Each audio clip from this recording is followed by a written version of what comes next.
Our next awardee for Posthumous Award for Outstanding Artist, Mr. Carlo J. Caparas.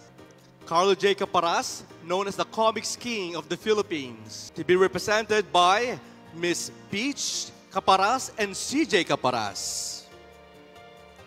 Carlo J. Caparas, known as the Comics King of the Philippines, rose from humble beginnings to become a monumental figure in Filipino pop culture. These Lady Justice Statuette and Certificate of Appreciation are given to our awardee in deep appreciation for the invaluable support and contribution made to the success of the Public Attorney's Office and the advancement of the interest of its clientele, given on the occasion of the 8th MCLE Accredited National Convention of Public Attorneys. Magandang buhay po sa ating lahat na nakadalo rito ngayon.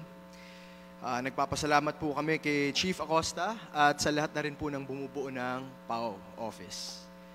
I just have to say how refreshing it is to see that the government arm is willing to honor those who stand for justice, even if only in a civilian capacity, such as our father. We have no doubt in our minds that our father is honored for having been awarded this particular recognition. We rejoice and cherish his life story even more. We truly appreciate this.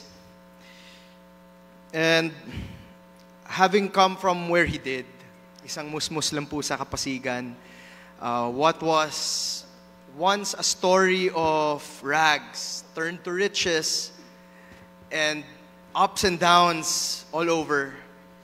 One thing I can say about our father is that he remained steadfast and loyal to those who stood for what was right.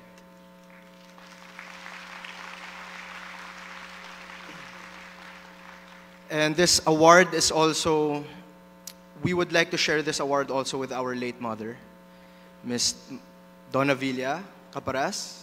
She was there by our father's side all throughout his battle for justice, his battle for honor, lahat po ng mga dinepensahan ng what my dad stood for, what our father stood for, my mom equally stood for. And again po, maraming salamat po, Chief Persida Acosta, and advance happy birthday. Salamat din po sa lahat ng bumubuo ng buong PAO at lahat po ng mga nandito po. What an honor it is to behold this moment with all of you. We should all feel honored to be in the company of great men and women tonight. Mabuhay po at ipagdasal natin ang bagong kultura ng hustisya sa ating bayan.